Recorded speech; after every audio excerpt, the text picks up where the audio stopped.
नगर निगम द्वारा बनाए गए वेंडिंग जोन को लेकर केंद्रीय राज्य मंत्री कृष्ण गुर्जर व विधायक नरेंद्र गुप्ता आपस में उलझ गए। मुख्यमंत्री के आदेश पर वेंडिंग जोन को शिफ्ट करने की बाबत तथा मार्केट के दुकानदारों को आ रही समस्याओं को लेकर जब विधायक नरेंद्र गुप्ता ने केंद्रीय मंत्री के समक्ष दुकानदारों का पक्ष रखा तो मंत्री जी ने विधायक की बात काट दी। केंद्रीय राज्य मंत्री कृष्ण पाल गुर्जर ने इस मामले में गया तो उन्होंने कहा कि निश्चित रूप से यदि मुख्यमंत्री ने इस मामले में कोई आदेश दिया है तो उनका पालन करवाया जाएगा। हालांकि इन आदेशों का पालन कब तक होगा इस बात पर केंद्रीय मंत्री को स्पष्ट जवाब नहीं दे पाए। विधायक नरेंद्र गुप्ता ने कहा कि यदि सरकारी जमीन पर कब्जा करके लाखों रुपए कमा रहा है तो इस पर संज्ञान लेना चाहिए या नहीं। विधायक नरेंद्र गुप्ता की इस बात पर जब स्थानीय दुकानदारों ने भी सहमति जताई तो मंत्री जी ने भी हाँ में सिर हिलाते हुए नए साल का हवाला देकर बात को टाल दिया। आलोक कुमार जी, मैडम हम ना 20 जनवरी को सीएम साहब के सामने पेश हुए थे। अब पिछले हम 5 साल से फाइट कर रहे हैं। एक वेंडर जोन बना हुआ मार्केट में, वो हमारी पार्किंग के ऊपर बना हुआ है, जो जिसमें 80 गाड़ियां लगभग पार्किंग होती थी पहले। तो 27 रेडी यहाँ पर लगाई थी वेंडर जोन में, आज वो 80 लगी हुई है। इस 27 में से भी 4 जो रेडी हैं वो एमसीएफ ने कैंसिल कर दी थी, पेपरों के ऊपर कैंसिल हो गई, और जबकि स्पॉट पे यही है अभी तक, और वो किराए पे दे रखी है।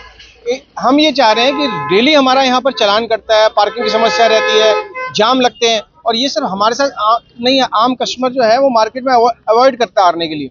हमारी ये करोड़ों रुपए की दुकानें, मार्केट में करोड़ों रुपए की दुकानें हैं, और इन दुकानों के ऊपर आपने रेडी पटरी का जो सिस्टम बना दिया, बहुत हमारे को मतलब बहुत परेशान है इससे। आम आदमी इतना परेशान है, रेगुलर उसकी कंप्लेंट्स आती हैं। थे उस वहाँ हमारा केस नंबर लगा था 197 मेरा जनता दरबार में 20 जनवरी को। तो उन्होंने उस टाइम ही इसके ऊपर बोल दिया इसको सेक्टर 12 में शिफ्ट किया जाए, जो 23 रेडी है। इसके अलावा भी कोई रेडी होगी सेक्टर 12 में, जो आपका खेल परिषद है उसके सामने जगह है या झूले लगे हुए हैं वहाँ हट जाए, वो तो वहाँ लगना चाहिए। तो लेकिन उसके बाद भी हम रेगुलर जो है ज्वाइंट कमिश्नर मैडम से मिले, द्वारका प्रसाद जी हैं जो मेन इसको देख रहे हैं, उनसे कई बार रिक्वेस्ट करी, वो आए भी हैं, रेडी पट्टी वालों को जगह भी दिखाई कि तुमने यहाँ शिफ्ट करना है, लेकिन उसके बाद भी वो कोई नतीजा नहीं रहा, हल नहीं निकल रहा उस चीज़ का। मंत्री जी से हम 2-3 बार मिल लिए, डीसी साहब से मिल लिए, कमिश्नर साहब से मिल लिए, मतलब इतना हमारा कॉरेस्पॉन्डेंस भी हो गया, इतना सामने। अभी कृष्ण पाल जी ने भी यही बात बोली जी हम इस पे करवाते हैं। जब हमने उन्होंने जगह भी हमने उनको दिखा दी। हम ये नहीं कहते कि उनकी रोजी रोटी खत्म हो, लेकिन हमें जो प्रॉब्लम हो रही है, हमारी जो मार्केट के आम कस्टमर आने से उनके चालान कटते हैं, रेगुलर चालान कट रहे हैं, तो उसकी समस्या को लो तो इनको सॉल्यूशन करना चाहिए। मतलब पार्किंग की जगह में आप रेडी पट्टी नहीं लगा सकते हो, रेडी पट्टी के लिए आप जगह कुछ और ढूंढो। इतनी पॉश मार्केट है, इसको बिल्कुल जीरो कर दिया जी। एक्चुअली पा ही नहीं है यहाँ पे जो जेन्युइन कस्टमर, जो बड़ा कस्टमर जिसको हम पोस्ट कॉलोनी के हिसाब से मार्केट हमारी डेवलप हो रही है, इसको हम जीके बोलते हैं, कभी डिफेंस कॉलोनी बोलते हैं, उस लेवल का कस्टमर यहाँ रुकता ही नहीं, उसको पार्किंग मिलती ही नहीं है, वो सीधा दिल्ली निकल जाता है।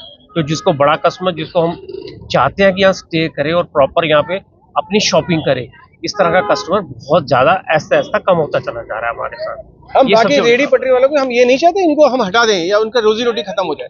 हम कहते हैं इसको कहीं और जगह कराओ। सामान नहीं आता ना, मैं महीने बाद आता हूँ, महीने बाद। अगर मुख्यमंत्री जी ने कोई घोषणा की है तो निश्चित तौर पर वो पूरी होगी। 20 जनवरी को करी थी मंत्री जी, कई बार मैं आपसे मिला भी उसमें, 20 जनवरी को करी थी, और उस टाइम इनको सेक्टर 12 में बोला था हटाने के लिए। 23 रेडी यहाँ पर लगनी चाहिए और 80 रेडियां लगी हुई है। तो हाथ जोड़ के आपसे निवेदन है, हम बहुत समस्या हमारे लिए है। देखिए इनकी वाजिब समस्या है, और फिर देखिए मुख्यमंत्री रेगुलर चालान कट रहे हैं, पूरा जाम होता है। विधायक जी से कई बार हम मिल लिए, आपसे मिल लिए, हमारी कोई सुनवाई नहीं है सर।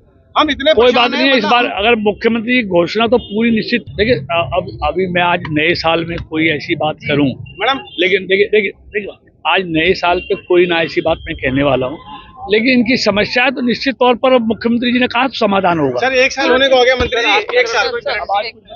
अधिकारियों को मैं आज वैसे नववर्ष पे आपने कोई क्वेश्चन पूछा है, अगर हमारे आदरणीय मुख्यमंत्री मनोहर लाल जी ने कोई वायदा किया है और कोई अधिकारी आना का नहीं करता है तो उस अधिकारी का बोरिया बिस्तर बनवा के उसको सही स्थान पर पहुंचवा देंगे।